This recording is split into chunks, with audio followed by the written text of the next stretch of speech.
شروع اللہ کے نام سے جو بڑا مہربان نہایت رحم والا ہے۔ طٰہٰ، اے محمد صلی اللہ علیہ وآلہ وسلم، ہم نے تم پر قرآن اس لیے نازل نہیں کیا کہ تم مشقت میں پڑ جاؤ، بلکہ اس شخص کو نصیحت دینے کے لیے نازل کیا ہے جو خوف رکھتا ہے۔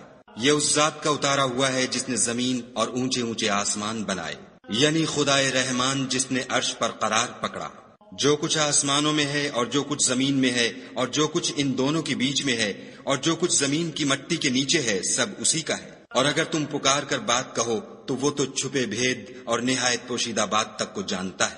وہ معبود برحق ہے کہ اس کے سوا کوئی معبود نہیں ہے، اس کے سب نام اچھے ہیں۔ اور کیا تمہیں موسیٰ کے حال کی خبر ملی ہے؟ جب انہوں نے آگ دیکھی تو اپنے گھر کے لوگوں سے کہا کہ تم یہاں ٹھہرو، میں نے آگ دیکھی ہے، میں وہاں جاتا ہوں، شاید اس میں سے میں تمہارے پاس انگاری لاؤں یا آگ کے مقام کا رستہ معلوم کر سکوں۔ جب وہاں پہنچے تو آواز آئی کہ موسیٰ، میں تو تمہارا پروردگار ہوں، تو اپنی جوتیاں اتار دو، تم یہاں پاک میدان یعنی طویٰ میں ہو، اور میں نے تم کو انتخاب کر لیا ہے، تو جو حکم دیا جائے اسے سنو۔ بے شک میں ہی خدا ہوں، میرے سوا کوئی معبود نہیں، تو میری عبادت کیا کرو اور میری یاد کے لیے نماز پڑھا کرو۔ قیامت یقیناً آنے والی ہے، میں چاہتا ہوں کہ اس کے وقت کو پوشیدہ رکھوں تاکہ ہر شخص جو کوشش کرے اس کا بدلہ پائے۔ تو جو شخص اس پر ایمان نہیں رکھتا اور اپنی خواہش کے پیچھے چلتا ہے، کہیں تم کو اس کے یقین سے روک نہ دے تو اس صورت میں تم ہلاک ہو جاؤ۔ اور موسیٰ، یہ تمہارے داہنے ہاتھ میں کیا ہے؟ انہوں نے کہا، یہ میری لاٹھی ہے، اس پر میں سہارا لگاتا ہوں اور اس سے اپنی بکریوں کے لیے پتے جھاڑتا ہوں، اور اس میں میرے اور بھی کئی فائدے ہیں۔ فرمایا کہ موسیٰ، اسے ڈال دو، تو انہوں نے اس کو ڈال دیا اور وہ ناگہاں سانپ بن کر دوڑنے لگا۔ خدا نے فرمایا کہ اسے پکڑ لو اور ڈرنا مت، ہم اس کو ابھی اس کی پہلی حالت پر لوٹا دیں گے، اور اپنا ہاتھ اپنی بغل سے لگا لو، وہ کسی عیب و بیماری کے بغیر سفید چمکتا دمکتا نکلے گا۔ یہ دوسری نشانی ہے تاکہ ہم تمہیں اپنے نشانات عظیم دکھائیں۔ تم فرعون کے پاس جاؤ کہ وہ سرکش ہو رہا ہے۔ کہا، میرے پروردگار، اس کام کے لیے میرا سینہ کھول دے اور میرا کام آسان کر دے، اور میری زبان کی گرہ کھول دے تاکہ وہ میری بات سمجھ لیں، اور میرے گھر والوں میں سے ایک کو میرا وزیر یعنی مددگار مقرر فرما، یعنی میرے بھائی ہارون کو، اس سے میری قوت کو مضبوط کر اور اسے میرے کام میں شریک کر، تاکہ ہم تیری بہت سی تسبیح کریں اور تجھے کثرت سے یاد کریں، تو ہم کو ہر حال میں دیکھ رہا ہے۔ فرمایا، موسیٰ، تمہاری دعا قبول کی گئی، اور ہم نے تم پر ایک بار اور بھی احسان کیا تھا، جب ہم نے تمہاری والدہ کو الہام کیا تھا جو تمہیں بتایا جاتا ہے۔ وہ یہ تھا کہ اسے یعنی موسیٰ کو صندوق میں رکھو، پھر اس صندوق کو دریا میں ڈال دو، تو دریا اس کو کنارے پر ڈال دے گا، اور میرا اور اس کا دشمن اسے اٹھا لے گا۔ اور موسیٰ، میں نے تم پر اپنی طرف سے محبت ڈال دی، اس لیے کہ تم پر مہربانی کی جائے اور اس لیے کہ تم میرے سامنے پرورش پاؤ۔ جب تمہاری بہن فرعون کے ہاں گئی اور کہنے لگی کہ میں تمہیں ایسا شخص بتاؤں جو اس کو پالے، تو اس طریق سے ہم نے تم کو تمہاری ماں کے پاس پہنچا دیا تاکہ ان کی آنکھیں ٹھنڈی ہوں اور وہ رنج نہ کریں۔ اور تم نے ایک شخص کو مار ڈالا تو ہم نے تم کو غم سے مخلصی دی، اور ہم نے تمہاری کئی بار آزمائش کی، پھر تم کئی سال اہل مدین میں ٹھہرے رہے، پھر اے موسیٰ، تم قابلیت و رسالت کے اندازے پر آ پہنچے، اور میں نے تم کو اپنے کام کے لیے بنایا ہے، تو تم اور تمہارا بھائی دونوں ہماری نشانیاں لے کر جاؤ اور میری یاد میں سستی نہ کرنا۔ دونوں فرعون کے پاس جاؤ، وہ سرکش ہو رہا ہے، اور اس سے نرمی سے بات کرنا، شاید وہ غور کرے یا ڈر جائے۔ دونوں کہنے لگے کہ ہمارے پروردگار، ہمیں خوف ہے کہ ہم پر تعدی کرنے لگے یا زیادہ سرکش ہو جائے۔ خدا نے فرمایا کہ ڈرو مت، میں تمہارے ساتھ ہوں اور سنتا اور دیکھتا ہوں۔ اچھا، تو اس کے پاس جاؤ اور کہو کہ ہم آپ کے پروردگار کے بھیجے ہوئے ہیں، تو بنی اسرائیل کو ہمارے ساتھ جانے کی اجازت دیجیے اور انہیں عذاب نہ کیجیے۔ ہم آپ کے پاس آپ کے پروردگار کی طرف سے نشانی لے کر آئے ہیں، اور جو ہدایت کی بات مانے اس کو سلامتی ہو۔ ہماری طرف یہ وحی آئی ہے کہ جو جھٹلائے اور منہ پھیرے اس کے لیے عذاب تیار ہے۔ غرض موسیٰ اور ہارون فرعون کے پاس گئے، اس نے کہا کہ موسیٰ، تمہارا پروردگار کون ہے؟ کہا کہ ہمارا پروردگار وہ ہے جس نے ہر چیز کو اس کی شکل و صورت بخشی، پھر راہ دکھائی۔ کہا، تو پہلی جماعتوں کا کیا حال؟ کہا کہ ان کا علم میرے پروردگار کو ہے، جو کتاب میں لکھا ہوا ہے۔ میرا پروردگار نہ چوکتا ہے نہ بھولتا ہے۔ وہ وہی تو ہے جس نے تم لوگوں کے لیے زمین کو فرش بنایا اور اس میں تمہارے لیے رستے جاری کیے، اور آسمان سے پانی برسایا، پھر اس سے انواع و اقسام کی مختلف رویدگیاں پیدا کی۔ کہ خود بھی کھاؤ اور اپنے چار پایوں کو بھی چراؤ، بے شک ان باتوں میں عقل والوں کے لیے بہت سی نشانیاں ہیں۔ اسی زمین سے ہم نے تم کو پیدا کیا اور اسی میں تمہیں لوٹائیں گے اور اسی سے دوسری دفعہ نکالیں گے۔ اور ہم نے فرعون کو اپنی سب نشانیاں دکھائیں مگر وہ تکذیب اور انکار ہی کرتا رہا۔ کہنے لگا کہ موسیٰ، کیا تم ہمارے پاس اس لیے آئے ہو کہ اپنے جادو کے زور سے ہمیں ہمارے ملک سے نکال دو؟ تو ہم بھی تمہارے مقابل ایسا ہی جادو لائیں گے، تو ہمارے اور اپنے درمیان ایک وقت مقرر کر لو کہ نہ تو ہم اس کے خلاف کریں اور نہ تم، اور یہ مقابلہ ایک ہموار میدان میں ہوگا۔ موسیٰ نے کہا کہ آپ کے لیے یوم زینت کا وعدہ ہے اور یہ کہ لوگ اس دن چاشت کے وقت اکٹھے ہو جائیں۔ تو فرعون لوٹ گیا اور اپنے سامان جمع کر کے پھر آیا۔ موسیٰ نے ان جادوگروں سے کہا کہ ہائے تمہاری کمبختی، خدا پر جھوٹ افطرا نہ کرو کہ وہ تمہیں عذاب سے فنا کر دے گا، اور جس نے افطرا کیا وہ نامراد رہا۔ تو وہ باہم اپنے معاملے میں جھگڑنے اور چپکے سرگوشی کرنے لگے۔ کہنے لگے یہ دونوں جادوگر ہیں، چاہتے ہیں کہ اپنے جادو کے زور سے تم کو تمہارے ملک سے نکال دیں اور تمہارے شائستہ مذہب کو نابود کر دیں۔ تو تم جادو کا سامان اکٹھا کر لو اور پھر قطار باندھ کر آؤ، آج جو غالب رہا وہی کامیاب ہوا۔ بولے کہ موسیٰ، یا تو تم اپنی چیز ڈالو یا ہم اپنی چیزیں پہلے ڈالتے ہیں۔ موسیٰ نے کہا نہیں، تم ہی ڈالو۔ جب انہوں نے چیزیں ڈالی تو ناگہاں ان کی رسیاں اور لاٹھیاں موسیٰ کے خیال میں ایسی آنے لگیں کہ وہ میدان میں ادھر ادھر دوڑ رہی ہیں۔ اس وقت موسیٰ نے اپنے دل میں خوف معلوم کیا۔ ہم نے کہا خوف نہ کرو، بلا شبہ تم ہی غالب ہو، اور جو چیز یعنی لاٹھی تمہارے داہنے ہاتھ میں ہے اسے ڈال دو کہ جو کچھ انہوں نے بنایا ہے اس کو نگل جائے گی۔ جو کچھ انہوں نے بنایا ہے یہ تو جادوگروں کے ہتھ کنڈے ہیں، اور جادوگر جہاں جائے فلاح نہیں پائے گا۔ القصہ یوں ہی ہوا تو جادوگر سجدے میں گر پڑے اور کہنے لگے کہ ہم موسیٰ اور ہارون کے پروردگار پر ایمان لائے۔ فرعون بولا کہ پیشتر اس کے کہ میں تمہیں اجازت دوں تم اس پر ایمان لے آئے، بے شک وہ تمہارا بڑا یعنی استاد ہے جس نے تم کو جادو سکھایا ہے، سو میں تمہارے ہاتھ اور پاؤں جانب خلاف سے کٹوا دوں گا اور کھجور کے تنوں پر سولی چڑھوا دوں گا۔ اس وقت تم کو معلوم ہوگا کہ ہم میں سے کس کا عذاب زیادہ سخت اور دیر تک رہنے والا ہے۔ انہوں نے کہا کہ جو دلائل ہمارے پاس آ گئے ہیں ان پر اور جس نے ہم کو پیدا کیا ہے اس پر ہم آپ کو ہرگز ترجیح نہیں دیں گے، تو آپ کو جو حکم دینا ہو دے دیجئے، اور آپ جو حکم دے سکتے ہیں وہ صرف اسی دنیا کی زندگی میں دے سکتے ہیں۔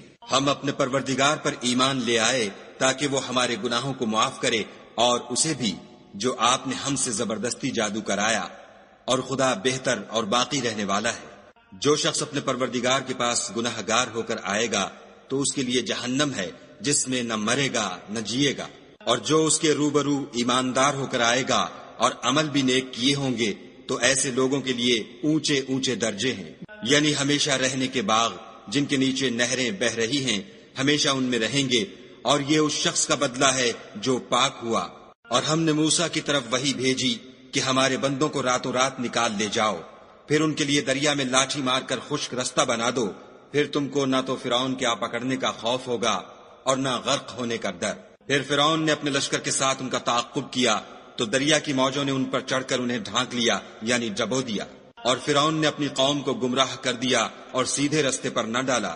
اے آل یعقوب، ہم نے تم کو تمہارے دشمن سے نجات دی اور تورات دینے کے لیے تم سے کوہ طور کی داہنی طرف مقرر کی، اور تم پر من اور سلوہ نازل کیا، اور حکم دیا کہ جو پاکیزہ چیزیں ہم نے تم کو دی ہیں ان کو کھاؤ، اور اس میں حد سے نہ نکلنا ورنہ تم پر میرا غضب نازل ہوگا، اور جس پر میرا عذاب نازل ہوا وہ ہلاک ہو گیا۔ اور جو توبہ کرے اور ایمان لائے اور عمل نیک کرے پھر سیدھے رستے چلے اس کو میں بخش دینے والا ہوں۔ اور اے موسیٰ، تم نے اپنی قوم سے آگے چلے آنے میں کیوں جلدی کی؟ کہا وہ میرے پیچھے آ رہے ہیں، اور اے میرے پروردگار، میں نے تیری طرف آنے کی جلدی اس لیے کی کہ تو خوش ہو۔ فرمایا کہ ہم نے تمہاری قوم کو تمہارے بعد آزمائش میں ڈال دیا ہے اور سامری نے ان کو بہکا دیا ہے۔ اور موسیٰ غصے اور غم کی حالت میں اپنی قوم کے پاس واپس آئے اور کہنے لگے کہ اے قوم، کیا تمہارے پروردگار نے تم سے اچھا وعدہ نہیں کیا تھا؟ کیا میری جدائی کی مدت تمہیں دراز معلوم ہوئی؟ یا تم نے چاہا کہ تم پر تمہارے پروردگار کی طرف سے غضب نازل ہو اور اس لیے تم نے مجھ سے جو وعدہ کیا تھا اس کے خلاف کیا؟ وہ کہنے لگے کہ ہم نے اپنے اختیار سے تم سے وعدہ خلاف نہیں کیا، بلکہ ہم لوگوں کے زیوروں کا بوجھ اٹھائے ہوئے تھے، پھر ہم نے اس کو آگ میں ڈال دیا اور اسی طرح سامری نے ڈال دیا۔ تو اس نے ان کے لیے ایک بچڑا بنا دیا، یعنی اس کا قالب جس کی آواز گائے کی سی تھی۔ تو لوگ کہنے لگے کہ یہی تمہارا معبود ہے اور یہی موسیٰ کا معبود ہے، مگر وہ بھول گئے ہیں۔ کیا یہ لوگ نہیں دیکھتے کہ وہ ان کی کسی بات کا جواب نہیں دیتا اور نہ ان کے نقصان اور نفع کا کچھ اختیار رکھتا ہے؟ اور ہارون نے ان سے پہلے ہی کہہ دیا تھا کہ لوگوں، اس سے صرف تمہاری آزمائش کی گئی ہے اور تمہارا پروردگار تو خدا ہے، تو میری پیروی کرو اور میرا کہا مانو۔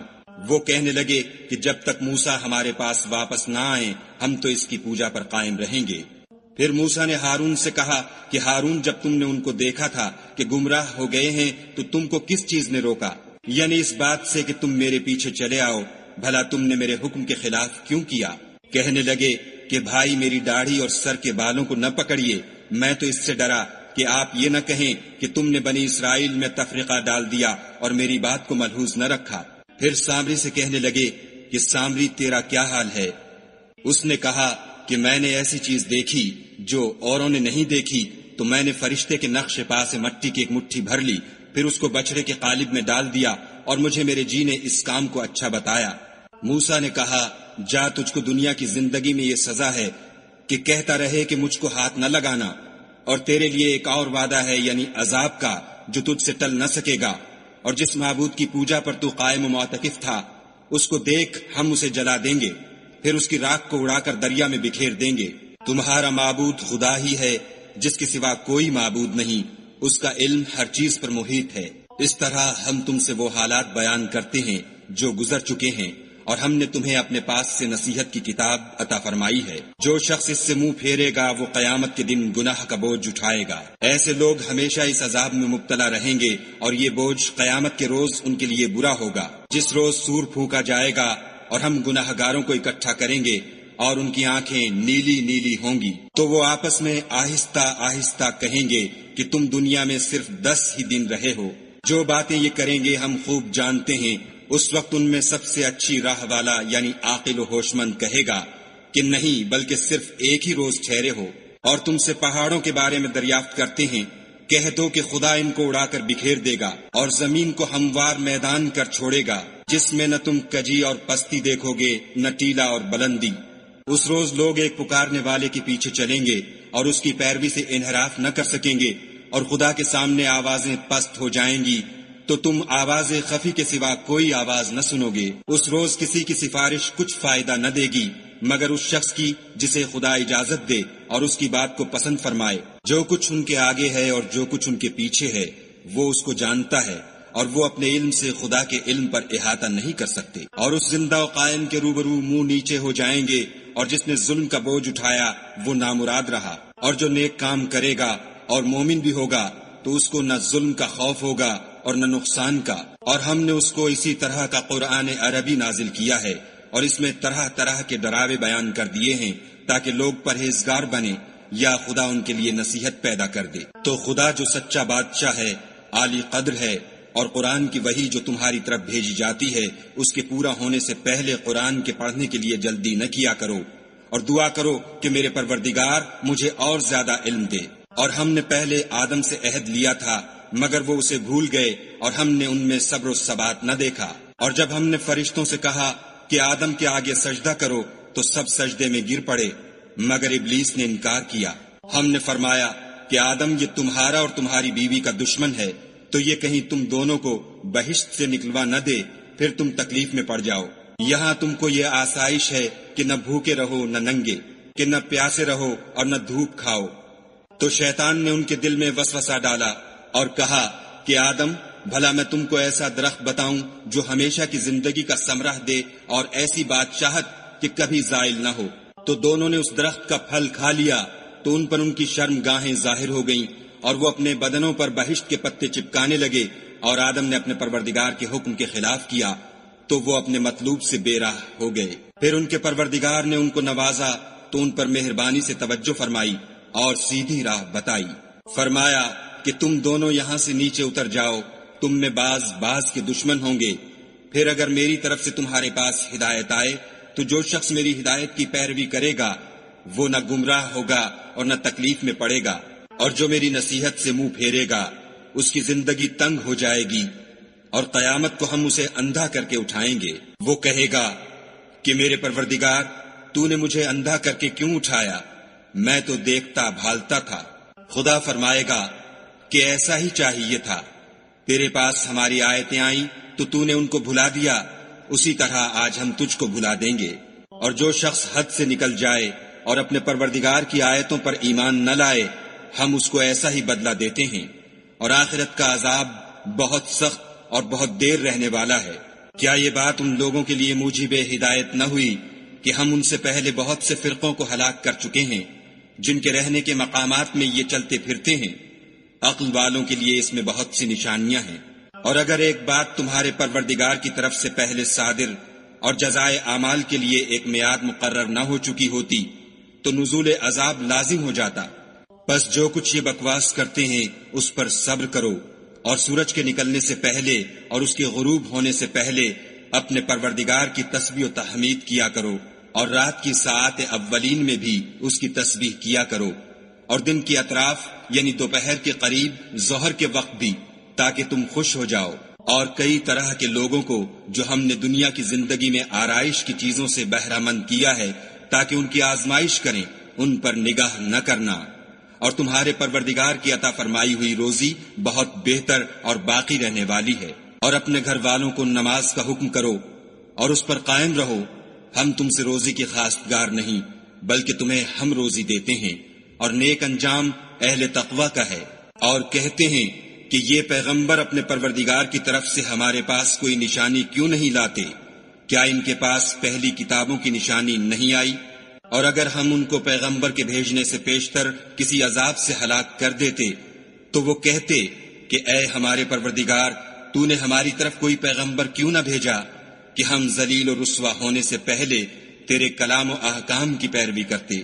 کہہ دو کہ سب نتائج اعمال کے منتظر ہیں، سو تم بھی منتظر رہو۔ ان قریب تم کو معلوم ہو جائے گا کہ دین کے سیدھے رستے پر چلنے والے کون ہیں اور جنت کی طرف راہ پانے والے کون ہیں، ہم یا تم۔